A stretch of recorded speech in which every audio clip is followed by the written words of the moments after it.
afternoon and welcome to the April 6, 2021 Glendale Housing Authority meeting being called to order at 3:06. May we have roll call, please? Oh, I'm sorry. Let me read the COVID.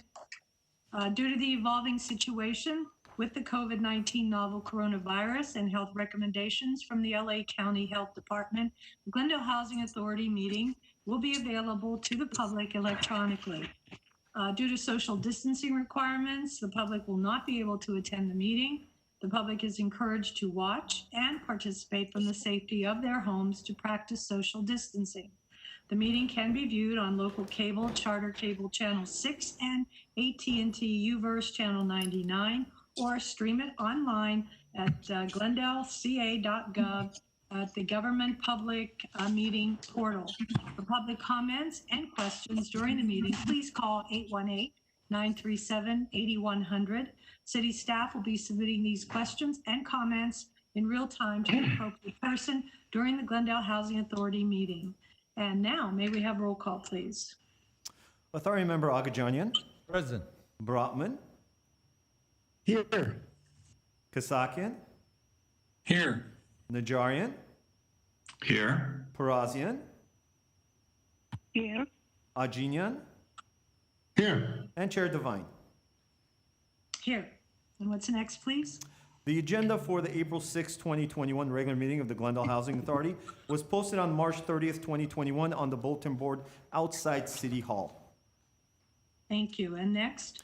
Next would be for approval of minutes, 4A minutes of the Joint Housing Authority and the City Council meeting of February 16, 2021, and the regular Housing Authority meeting of March 2nd, 2021. Okay. Is there a motion to approve the minutes? I move the items. Thank you. Second? Second. Thank you. Hearing no objections, the minutes stand approved as submitted. And what's next, please? Next is oral communications. Discussion is limited to items not a part of this agenda. Each speaker is allowed 5 minutes. Members of the Housing Authority may question or respond to the speaker, but there will be no debate or decision. The matter may be referred to staff through Executive Director for investigation and report. I do have one caller, Chair Devine. I'm Thank looking you. at as the name is being written as I speak to you. Okay. Whenever you're ready. Herbert Milano, you're live. Herbert, go ahead. Hi, thank you very much. Members of the Housing Authority and council members, my name is Herbert Milano. I wanted to speak during oral comments, and because my comments are not necessarily germane to the issue that is before you. If that is okay, then I can, I guess, proceed. Yes, as long as it doesn't pertain to the new business, Mr. Milano. Thank you very much. You're welcome. I have received a copy of a meeting that is occurring tomorrow that is touted as being sponsored by the city of Glendale, and it is called the Glendale Tenant Rights Workshop. I read the document, and the tone of the document sounds to me as very adversarial, and I'm oftentimes very concerned about funding coming from the city of Glendale for projects or meetings that are not necessarily conducive towards a proper resolution of problems or discussions having to do with the tenant-landlord issues. I have been a landlord in Glendale for 34 years. And in all my years, I have never evicted anyone. And I know many landlords in Glendale that feel the same way, even during the COVID situation that we have had that impacted us significantly. What I am concerned about is that if the city of Glendale or the Housing Authority approve the funds for meetings such as this and encourages an adversarial relationship, I believe that the state of California also is providing funding for tenants to hire attorneys and so forth, creating further problems to a situation that merits proper discussion and proper evaluation. When I go to landlord meetings, there are always complaints about bad tenants. And I think that's probably maybe around 3%, is my guess. But I would imagine that the same thing happens in tenant meetings where you actually have bad landlords and they probably comprise 3%. of the total population. But it seems to me that if we are going to have a proper discussion of the issues that truly pertain to tenants, they need information, such as how many evictions or unlawful detainers truly happen in Glendale, that they can get proper information that is subject to proper evaluation. And it is my hope that when we discuss housing issues, that we raise the level of discussion and the manner in which we support financially these groups, so that we can truly find out what the real problems are and what needs to be resolved. And I wanted to express my concern that perhaps, this funding is not going towards really trying to resolve problems, although I do feel that there are instances that tenants should be aware of whatever assistance may be available to them when they do have bad landlords. But I would really hate for a city to be encouraging an adversarial relationship when very likely very little of it really exists. Thank you very much. Thank you, Mr. Milano. Mr. Galanian, if I may, can I ask you what about this meeting that he's referring to, and what is the objective of this meeting? Housing Chair, members of the Housing Authority, to my knowledge, this is not a city-sponsored meeting that we know of. Mr. Lanzafame is here at the microphone to provide more details if you like.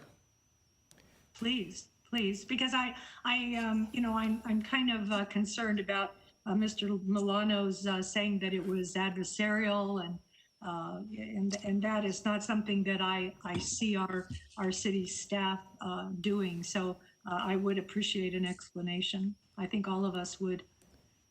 Mr. Lanzafame? Madam Chair, members of the Housing Authority, we do not have any official city meetings scheduled. I do know that we had reached out to the tenants unit for some information about an item we're putting together for you. There was mention that there was a meeting tomorrow, but we were not sponsoring it, and to my knowledge, we weren't even invited. Oh, Madam Chair, yes. this is Peter Zovak, the Assistant Director. I could shed some light on this only because it's an item that came across my desk and I'm aware of it.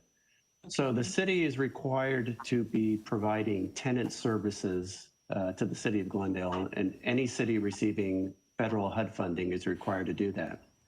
This is subcontracted out to the Housing Rights Center. It's administered by the Community Services and Parks CDBG department. And annually, the Housing Rights Center, under its contract under CDBG, provides tenant counseling on issues. And I believe this is their annual meeting that they're having.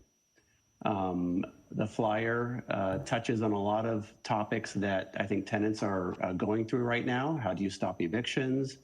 How do you pay your rent? Things along those that line. And that's the purpose of the meeting. It's an annual event held by the city's subcontractor in which they're providing information to tenants. Whether or not it is inflammatory, as Mr. Milano stated, it certainly is presenting information from a tenant perspective. And as I said, it's a requirement of our HUD allocation that we receive, that we provide these types of services, and we choose to subcontract that out and have for a long time to the Housing Rights Center. So it's the Housing Rights Center's annual meeting. It's a virtual meeting, and it's predominantly made up of tenants that attend meetings like those and seek their counseling and advice. Thank you. So it was actually the Housing Rights Center that wrote the letter and sent the letter out to, or the email out to everyone? It's their flyer that's being circulated, and I believe we posted it on one of our housing web pages as well. Okay. All right. Thank you. That clears a bit. I hope Mr. Milano is satisfied with that answer. Thank you, Mr. Zobak. Appreciate that. What's next, please? It would be authority member and staff comments. Okay. Any comments from my colleagues? Anyone? Madam Chair? Yes. I would like staff to monitor that meeting tomorrow, and perhaps give us a summary on what sort of information is being given, because I mean, in the whole realm of landlord-tenant relationship, there's good behavior and there's bad behavior, and I'm hoping that the housing rights group, whom I don't have any knowledge of, and I don't mean to insinuate that they would be acting as such, but would be giving, honest, straightforward advice and not information that could be seen as gaming the system to the tenants. The same way as a city, we wouldn't want to be holding a seminar for the landlords, telling the landlords the easiest way to evict the tenants, because I don't think that's fair either. So if we could just, get a summary, if they have an agenda or something like that, I'd really like to see how they handle these issues. Thank you. I would agree with that. Mr. Zovek, is that a possibility? Madam Chair, the reason I was aware of the event is that we have rental rights staff, which is city staff, sitting in on that meeting, listening to some of the questions that are being asked and lending their expertise if such a question should come up on the rental rights program. So yes, that's the purpose of us sitting in on that, and we will be able to provide information back in the form of an update to council on as to how it went, as well as CBG staff, I'm sure would provide that as well. Okay. Thank you, Peter. Thank you, Madam Chair. Sure. So I would like to mention to everyone that's listening that our Vista Grande Court project for seniors was awarded the Best Affordable 55 Plus project by the National Association of Home Builders. This is our Link Core project, Fifth and Sonora. This NAH recognizes projects that have industry-leading design and construction and community lifestyle features that appeal to all life stages. I think it's the award can be seen as a testament to Glendale and our commitment to creating a strong, vibrant community where our aging population can live. Vista Court, our Vista Grande Court, is a 56-unit affordable housing complex with 10% dedicated to developmentally disabled seniors. So that's something to be proud of, and we thank Link Core for the good design and beautiful development. I know most of us have been there, and the seniors love it, and it is a very, very nice affordable housing complex. So I wanted everyone to be aware of that. Thank you. And what's next, please? Next is new business 8A, community development regarding public hearing and approval of the Section 8 Public Housing Agency Annual Plan fiscal year 2021-2022, resolution adopting and authorizing the submission of the Public Housing Agency Annual Plan for fiscal year 2021-2022. Thank you. Mr. Galanian? Yes, Madam Chair, members of the Housing Authority, as the city clerk read it into the record, this is our annual request for submission of our Section 8 Public Housing Agency Annual Plan for your review and consideration, and to authorize the submission of such document. I'm going to turn it over to Veronica Velarde, our housing analyst, for a report. Veronica? Good afternoon. Good afternoon, Housing Authority, Madam Chair Devine, Housing Authority members, and city staff. My name is Veronica Velarde, housing analyst, and today we are holding our annual public hearing for the Section 8 Public Housing Agency Annual Plan for fiscal year 2021-2022. The Department of Housing and Urban Development requires that each public housing agency submit a Section 8 Public Housing Agency Annual Plan. The PHA plan provides an annual update and progress report on the agency's budget, mission and goals, or any activities that affect the program applicants and participants.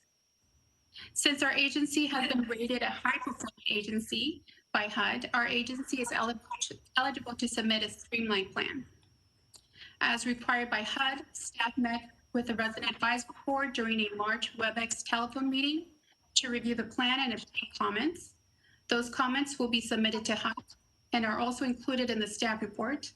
HUD requires that this plan be submitted by April 17th, which is 75 days before the start of the next fiscal year. In conclusion, staff is recommending that the Housing Authority adopt a resolution authorizing the submission of the Section 8 Public Housing Agency Annual Plan for fiscal year 2021-2022 to HUD. That concludes my presentation. I'd be happy to answer any questions. Are there any questions? Can you give us a short report on what this what is contained in your, the plan summary, please? Yes, Madam Chair. Basically, this year's annual plan really focuses on two areas. First is giving an update on our budget.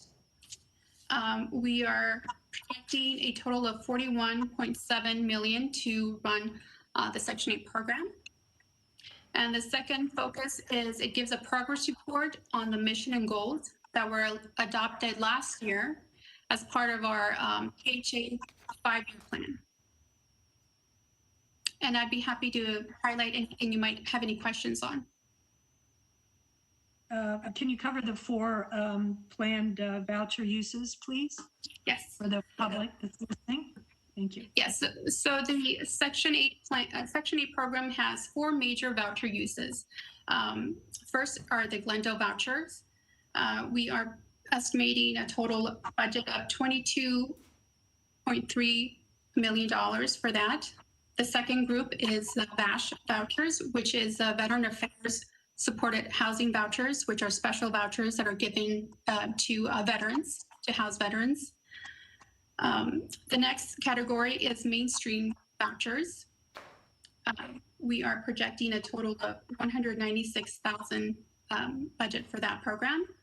And our final category are portability vouchers that come from different agencies and lease up in our agency. And the total projected budget for that is 18.9 million. So a total budget of 41.7. Thank you. Okay, so I'll ask my colleagues, are there any questions? I have a question. Lardy, Mr. Broughton, do I hear your voice? Yeah, I just wanted to run through those numbers again because that went by quickly and I didn't catch it all. So you said the 22.3 million was for what? So our Glendale vouchers, we have a total budget of 22.354810 million to run the Glendale vouchers, which includes a direct assistance to the tenant and also a administrative fee that our agency gets. Okay, so 22, and then the veteran vouchers was how much? The veteran, the VASH vouchers are also broken into two categories. First is a direct assistance, which is $192,960,000 of direct assistance.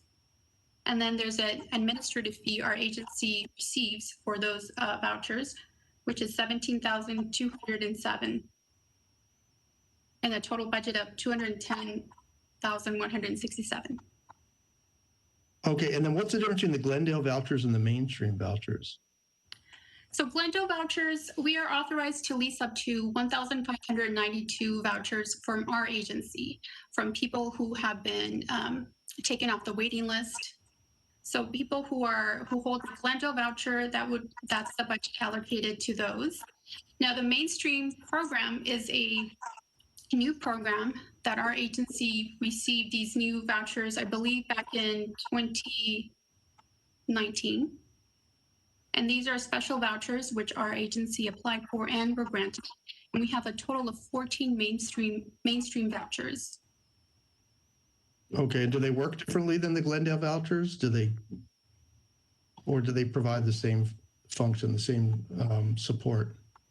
Yes, it is essentially a housing assistance voucher, similar to a Glendale voucher or a Port voucher, but the qualifications to apply and to qualify for mainstream vouchers are very specific.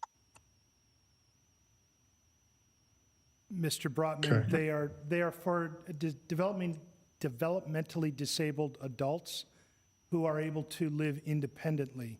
So it's a voucher specifically for that population. Phil, I don't know if her mic is on. I can hear you. I'm sorry. I'll try it again. Mr. Brotman, the vouchers, the 14 vouchers are specific to adults, non-seniors who are developmentally disabled and are able to live independently.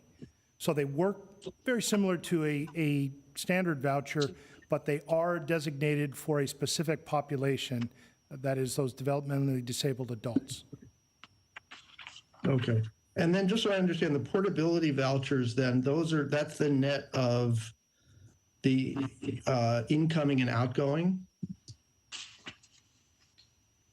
No, Madam Chair, the portability vouchers are strictly vouchers that are coming to us, but they are vouchers that are administered, or I should say they're originated by other housing agencies.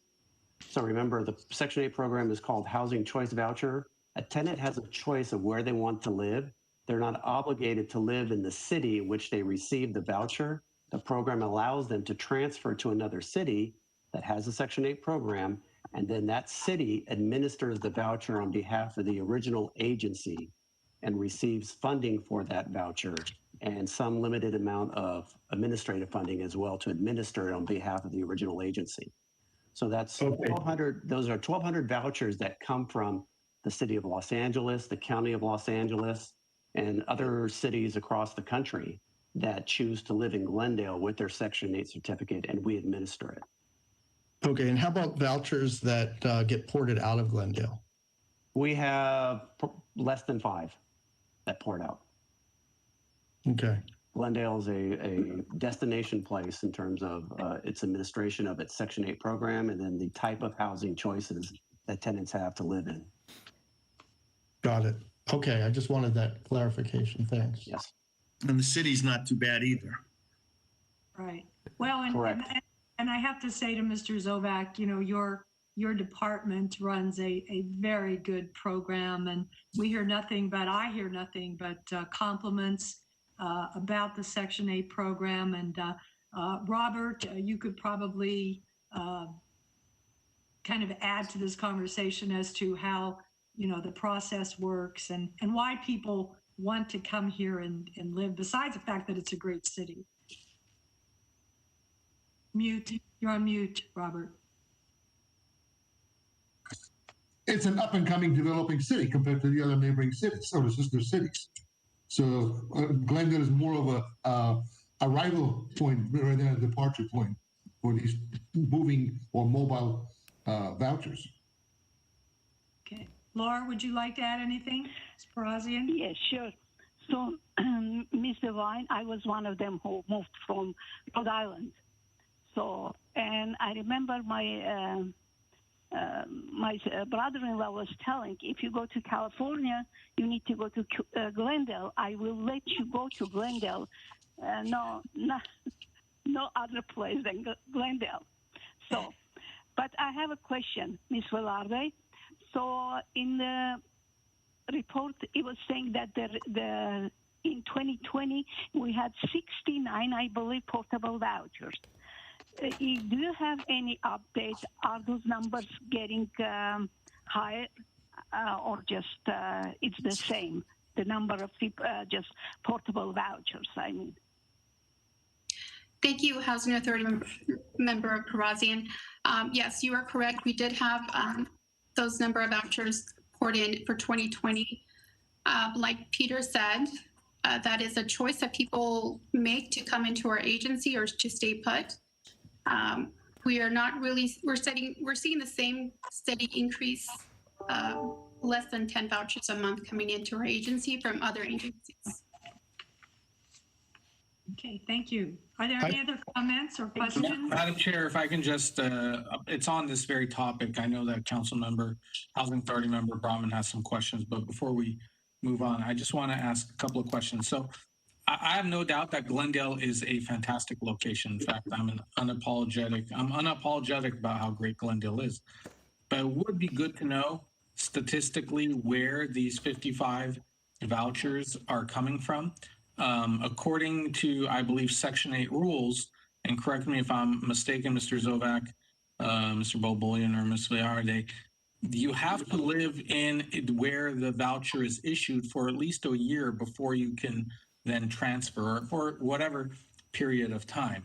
So we should be able to ascertain what places folks are coming from to Glendale to know a true comparison as to where we stand. I'm sure we have the variety of housing stock, but one of the other issues I want us to address, I'd like you to address later on, is in terms of affordability, the availability About a year ago, prior to the pandemic, we were hearing a lot of complaints about how it was difficult to find places to rent with the amount that the vouchers provided.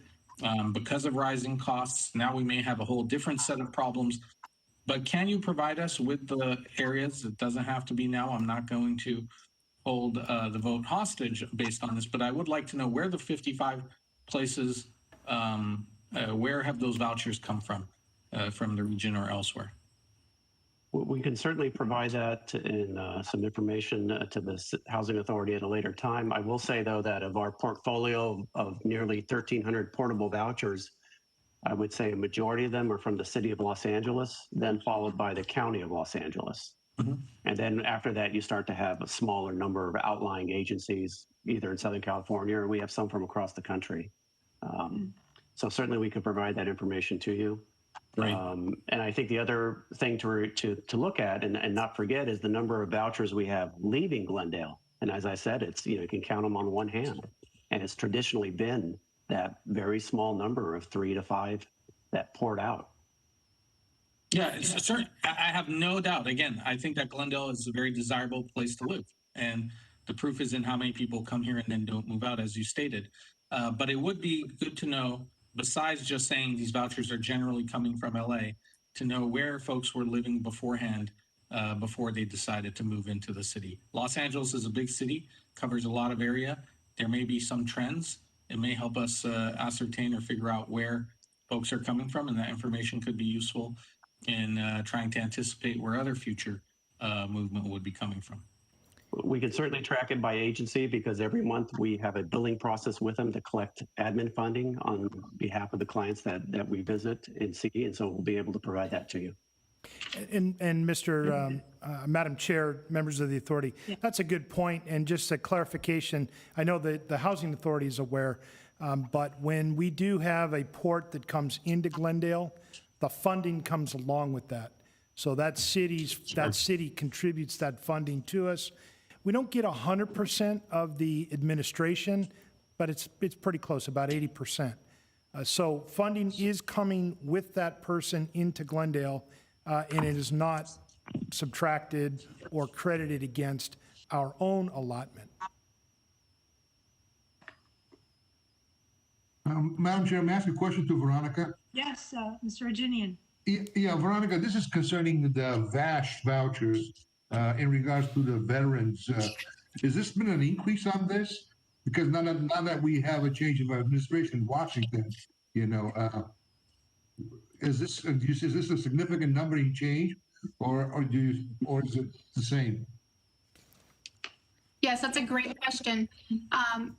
We've actually just partnered up with a referral agency from the Veterans Affairs to actually increase that number and add 9 to 10 additional VASH vouchers to Glendale. Great. Yeah, thank you. Thank you. Any other questions or comments? Yeah, I had some follow-up questions, if I might. Okay, So I'm trying to put together the numbers here. So it looks like what is the total number of rental of Section 8 recipients living in the city of Glendale right now? I'm getting, based on your numbers, it's sounding like it's maybe 2,700 or maybe a little more. Housing Authority Member Rotman, I'd be happy to answer that question for you. Currently, as of April 1st, we have a total of 2,668 vouchers, both a combination of Glendale vouchers and portability vouchers living in Glendale. Living in Glendale, so they're in units right now. Now, the question, and I think Artie kind of anticipated the question, because I was interested in this issue of availability of Section 8 housing stock. So could you give a sense of how many units are potentially available? How many are kind of new ones that have become available, units that have exited the program, and about how long is it taking for people on average to find housing? And are we having many people that are running out of time and losing their voucher? If I can take that question, we have not had, as of late, we have not had the issue of people taking all of their time and trying to find a unit and being unsuccessful. We've not terminated anyone for the program for that. So they have been able to find units. We feel that within the last, I'd say 8 months, they've had an easier time of finding units than they did, say, a year ago, a year and a half ago. As Housing Authority member Kasakian had mentioned, a year and a half ago, 2 years ago, we were in a position where renters were experiencing high levels of rent and rent increases, and that was making it difficult for the program at that time. But in the last year, I would say most of it is because of the COVID pandemic. I would say a majority of it is because of the COVID pandemic. It's loosened the rent levels a little bit, and it's granted our clients more availability to choose as to which units they would like to live in. And that, along with the Section 8 incentive program that the Housing Authority adopted back in October, has helped tenants find units, find them faster, and has brought in approximately 29, 30 new landlords to the program. How many did you say? Sorry. Approximately 30 new landlords to the program as a result of the Section 8 incentive program that just was up and running in October. Uh-huh. And how many do we have, I guess, available in our inventory of Section 8, Section 8 landlords? Available in inventory, so units that are not leased? Yeah. I'm thinking if I get a Section 8 voucher, what's my, what is my universe? What does it look like out there? That changes almost daily. What we have is we have landlords that are interested in renting a vacant unit to a Section 8 tenant. They give us a call and we put them on a vacancy list. So when we do issue a new voucher to a new tenant, they typically ask, do you have any leads for me to pursue in terms of a vacant unit? And we provide them this landlord referral sheet to them. And then they go about looking at the units, finding out which one they like, coming to terms on the contract, and then leasing up. So there are some units that are available, certain number of units available 1 month, and that can change the very next month because landlords are not necessarily holding units vacant for a Section 8 tenant 2-3 months on down the line. They tell us they're interested. If we have anybody, send them their way. But in the end, they also, want to minimize their vacancy. So they rent to the first available qualified tenant they can find, whether it's a Section 8 tenant or a market rate tenant. So it's very hard to quantify how many do we have there waiting for the next Section 8 tenant because those units are being leased up daily, and then they become vacant daily. So, but typically that list would be how big would that list be? In previous years, that list was very small. In the last year, and again, because of the reasons I had mentioned before, that list has grown and interest in the program has grown. And I would say it's more than a dozen landlords with units that they would like to make available to Section 8 tenants. So more than a dozen kind of at any one time, give or take. And as you're of saying late, correct. Yeah, as of late. Okay. But a year and a half ago, it might have been just three. Okay. Might have been 3. It was a very tight market, as mentioned before, for everyone, not just for Section 8 tenants, but the general renter market in general was very difficult. Right. But we've not had, and they have 6 months. So we've not, right? Isn't 6 months is typically, and I know I guess there are cases where you've extended that, right? We start with 3-month process of finding a unit, and we grant extensions up to 6 months. Oh, up to 6 months. Okay. Also, excuse me, Authority Member Broadman, if I just may add one thing. As a result of the pandemic, excuse me, Peter, as a result of the pandemic, HUD had offered housing authorities certain waivers, and we have adopted some of those waivers. And one of the waivers was for us to extend on the vouchers beyond the 6 months, and we have done so on a certain basis. So if a voucher holder comes to us and asks for an extension beyond the 6 months, we would go ahead and grant the extension as a result of the pandemic. Okay. But basically you're saying nobody is losing the voucher, or nobody in the last year, nobody has lost a voucher because they've been unable to find a unit in the time frame allowed. That's correct. In a couple of cases, they were on the verge of losing it and one becoming homeless, and we've granted the extension, and they're both housed, successfully in Glendale. Okay, that was pretty much what I was trying to get at. Okay, I really appreciate that. Thanks. Thank you. If I may just jump in on this as well, I want to add to it. It was mentioned in here that there's been outreach done. It's social media and others, other efforts, I guess print, mail. How are you gauging the effectiveness of the effort? I know with social media, it may be a little harder. I don't know if everyone is on social media. I don't know who isn't nowadays, but certainly it would be good for us to have some sort of way of measuring where we're getting the maximum bang for a buck. And one of the things I'd like to ask is, has staff considered or done any direct outreach to, we have obviously a set number of landlords who are already renting units to Section 8 vouchers. There's a potential to get more with those who are on that list.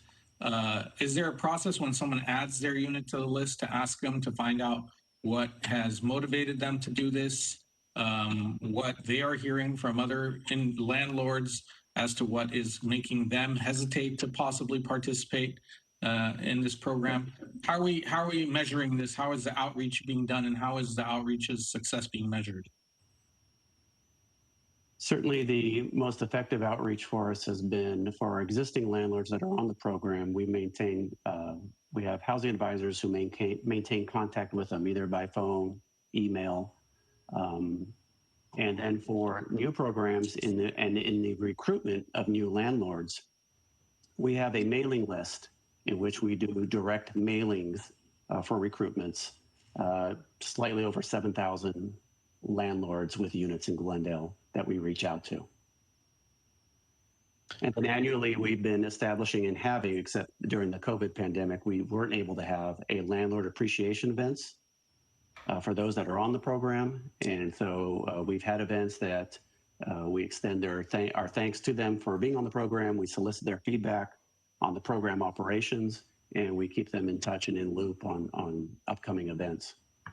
So I would like to suggest, if any of my colleagues would agree with this on the Housing Authority, that we do just more than the direct mail with the individuals that we know that are already enrolled in the program, to do interviews, try to gain as much information from them as possible as to what aspects of the program they like, what aspects of the program they feel could use improvement, and what could incentivize them to provide more units to Section 8 renters, as well as those who may exit the program, just as someone does when they leave a job, to do exit interviews with them and find out why they're possibly leaving it, and find out ways how we can retain their participation in it.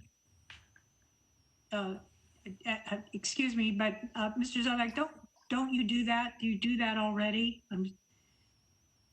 We have that information in an informal process. So when a housing advisor is dealing with a landlord who's exiting the program, the housing advisors provide asking questions like that as to the reasons why.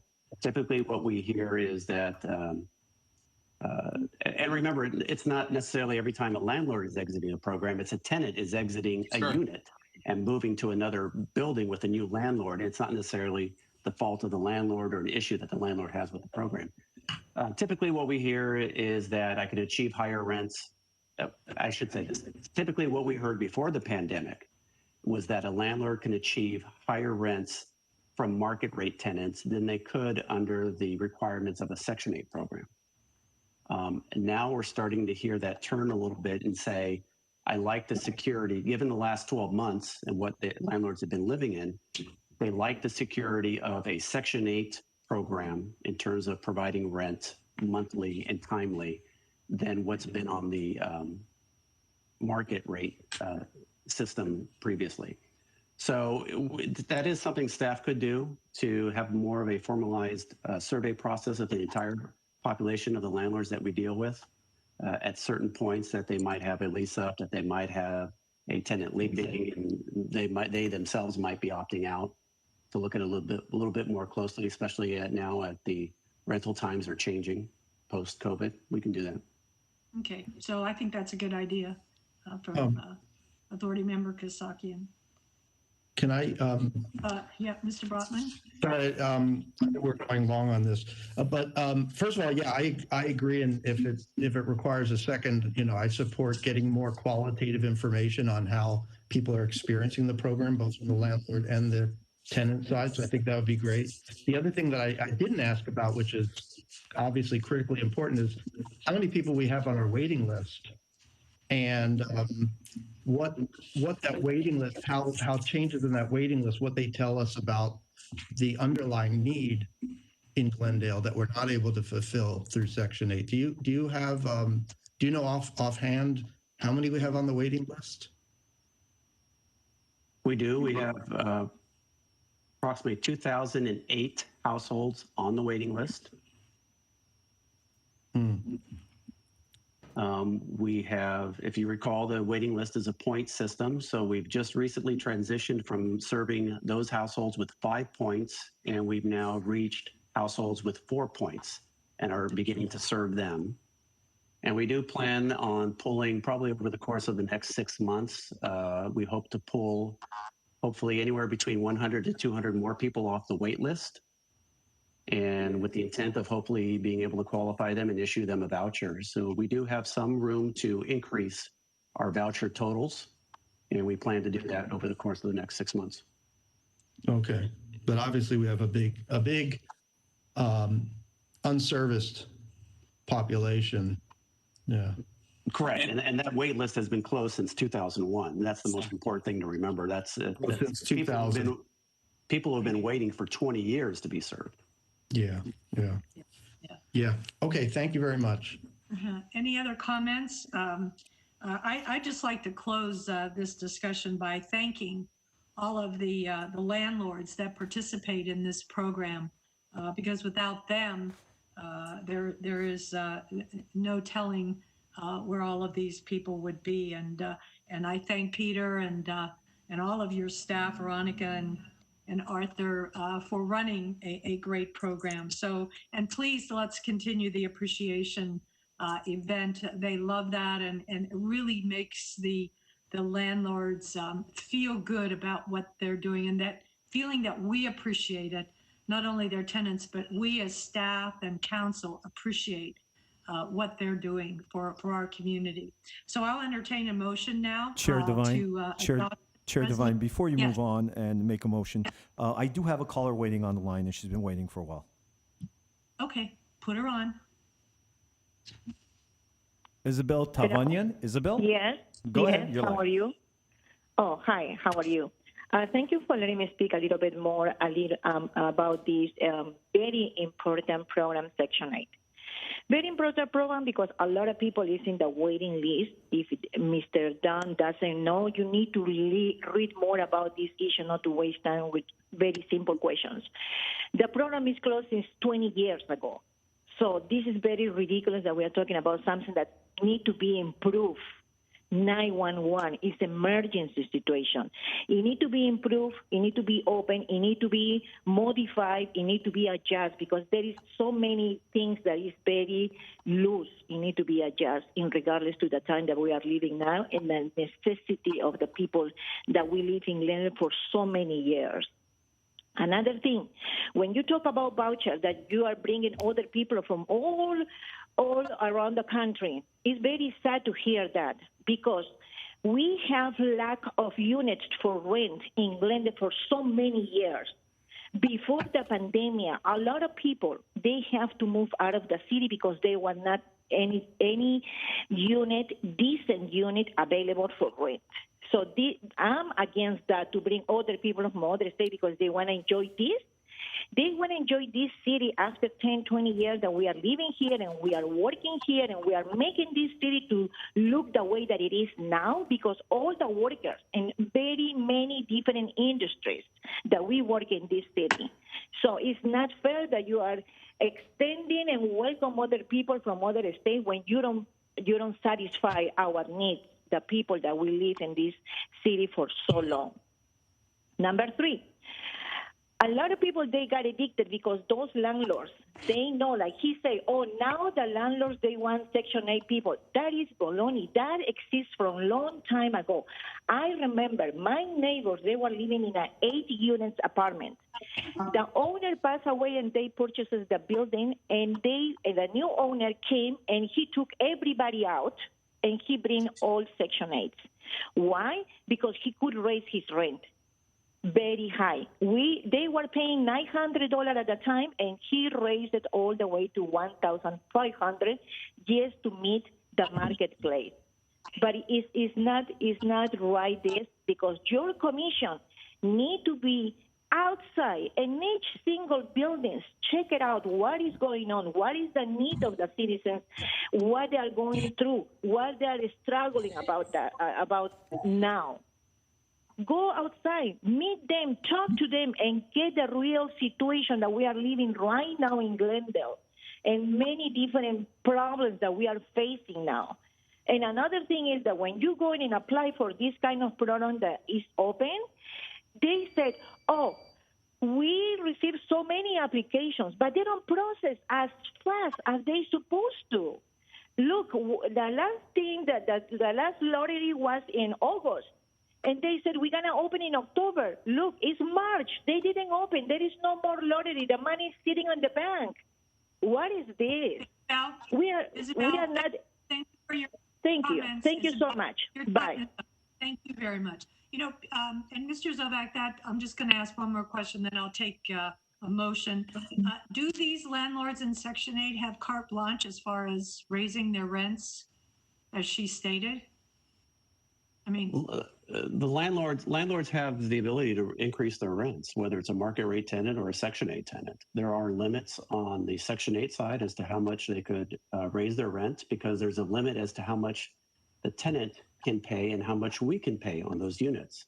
right. So there are some cases in which a rent increase happens and it's no longer a unit that's affordable to them under the program, and then they vacate.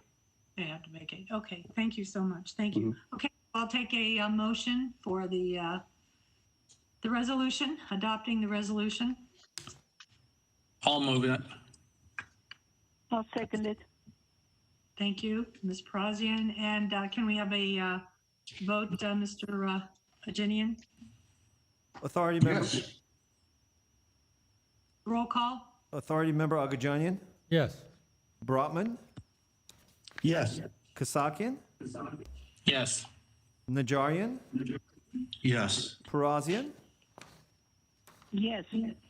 Ajinian, Yes. and Chair Devine. Yes. And what's next, please? Adjournment? I have a motion? Yes. For May I adjournment? move to adjourn. Second? Second. Second? Okay, we are adjourned at 3:55. Thank you.